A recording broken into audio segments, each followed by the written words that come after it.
To live a bulletproof life is to make the choice to keep your power and to not be in reaction to things that happen to us. To have a bulletproof life is to really be clear that it's your choice to react. It's your choice to give your power away.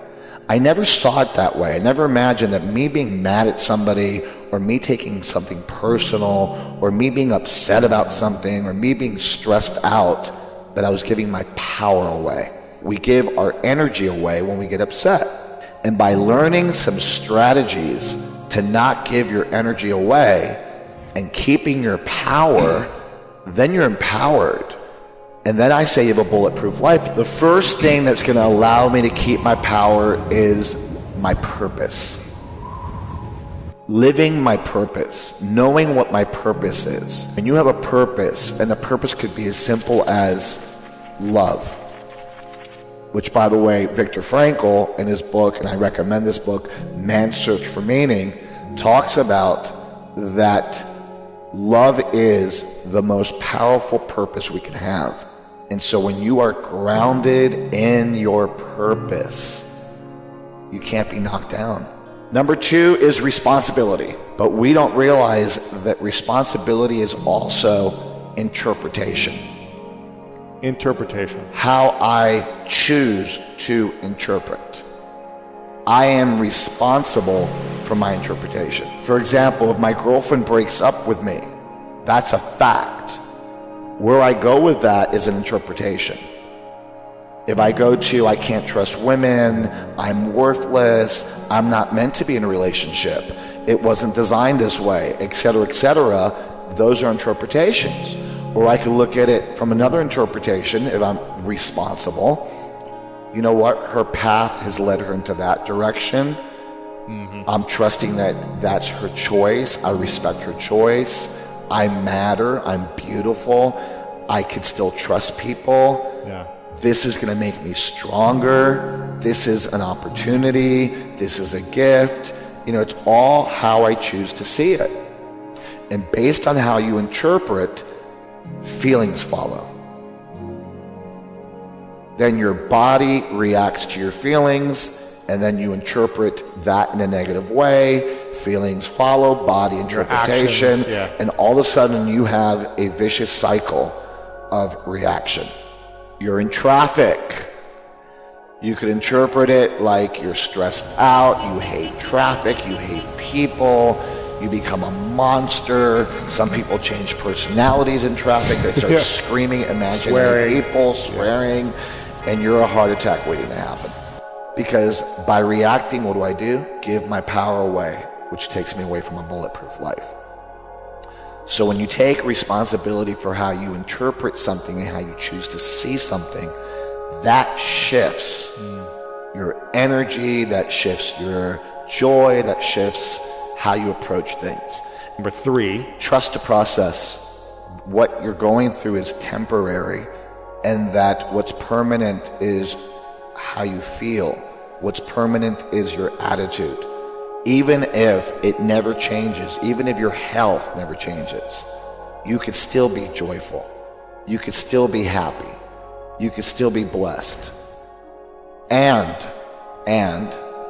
you have more of a probability of it shifting by shifting your attitude and by trusting the process. Because when you don't trust something, you resist it.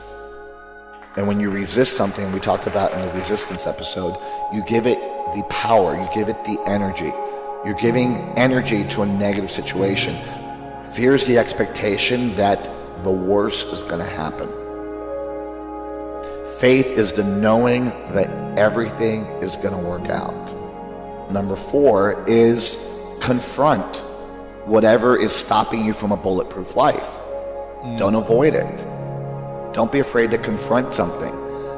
Confront means have the conversation you need to have.